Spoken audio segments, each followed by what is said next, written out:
So, Chief, we wanted to sit down with you today and talk about traffic stops and searches during traffic stops Yes. by CMPD. So we have sat down and interviewed a professor from UNC Chapel Hill who has taken a look at 15 years worth of traffic stop data statewide and specifically with CMPD. Okay.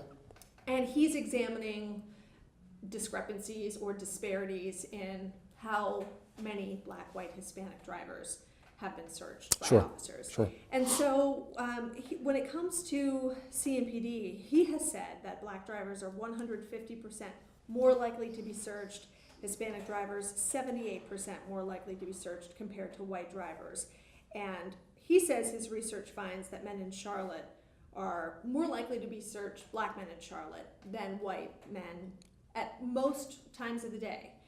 When you hear a professor come across with those pretty significant disparities in research, how do you react to that? I'm not surprised. We do an assessment every year. We have, and once you see it, it can't help but strike you. It's unsettling when you first see it, because if you just take it at its face value, you see that disproportionality looks like discrimination. And from there, I have to step back. I have to get over the emotion, because initially, I'm gonna be quite frank with you. It's an optic that I hate seeing. It's troublesome on its surface. But then we start analyzing, we get back to our strategy, get back to our mission. Our strategy is to proactively put our officers in places that we know have a higher likelihood for crime.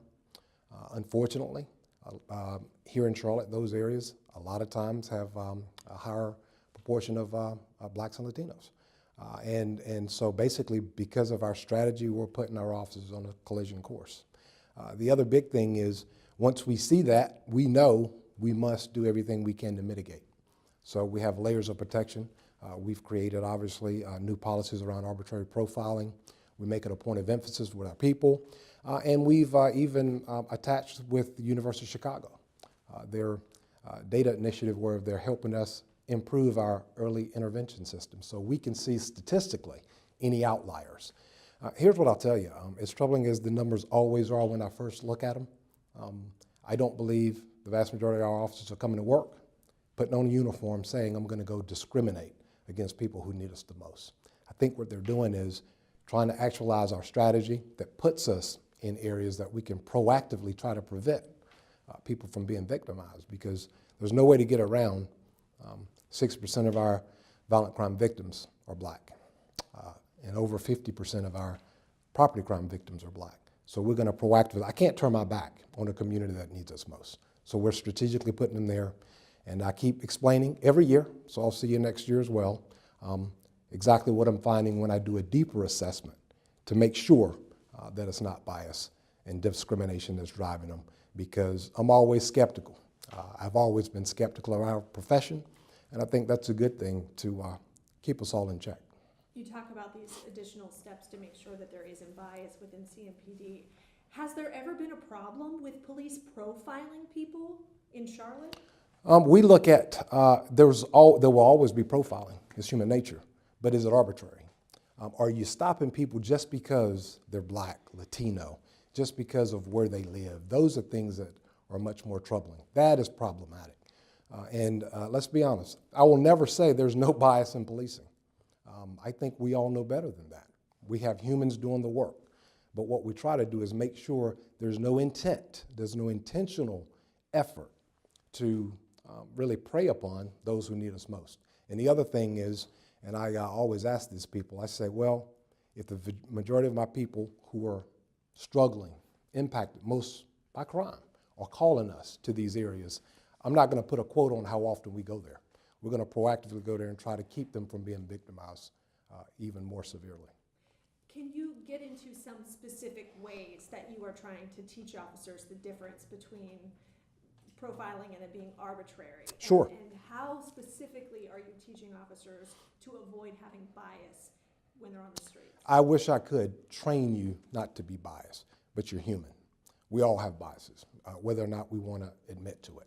So what we're saying is acknowledge, know that it exists, and then take steps to mitigate, such as our deep dive into implicit bias training.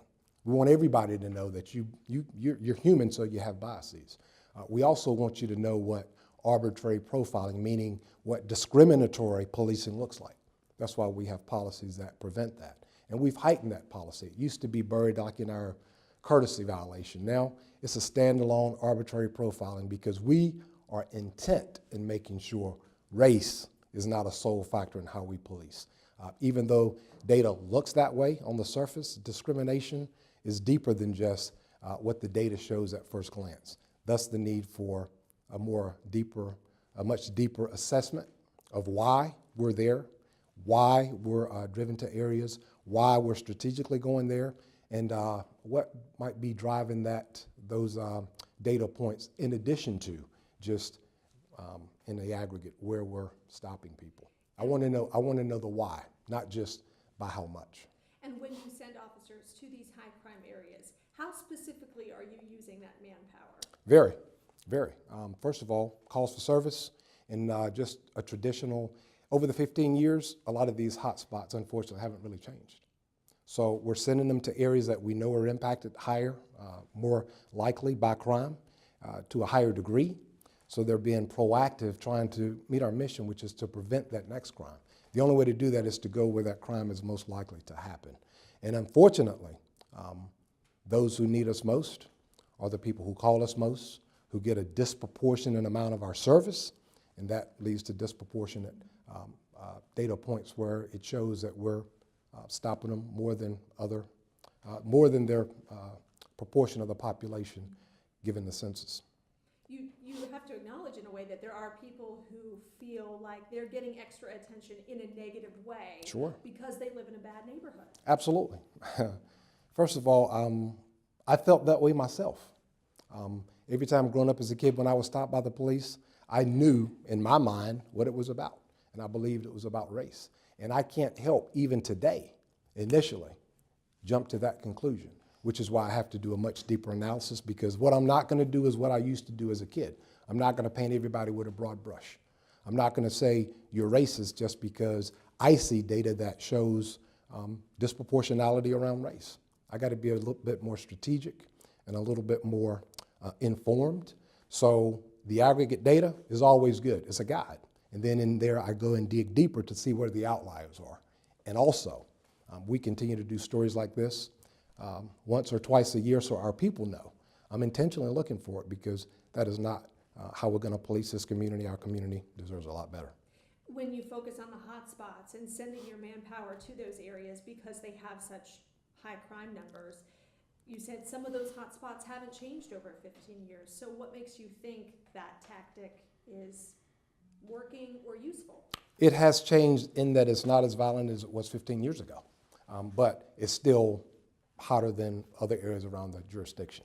So it still has the concentration of crime, even though that concentration is a lot less than it was 15 years ago. But what we continue to see is these are durable hotspots sometimes.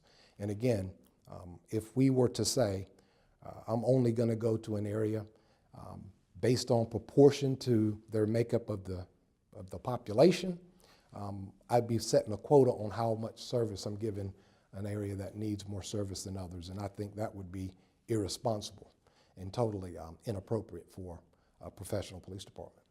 Professor Baumgartner finds, after examining almost 500 officers with 50 white stops and 50 black stops, he said that there were 4 officers who searched white drivers at more than twice the rate of black drivers, and 151 officers searched black drivers at more than twice the rate of white drivers. And so he alludes to the idea that there might be officers who could be a few bad apples or who have a tendency to stop at a much higher rate people of specific races. And that's what we look for. Any outliers such as that is what we start to drill down into. What the professor doesn't know that I will is who those people are. Because if we see patterns of that type of behavior, and then we look at the time of day they work, we look at the area that they work at, and we look across their peers, because that's how you really find outliers. And what we see is I can tell you this, unequivocally, is everybody here a perfect individual. No, we're human.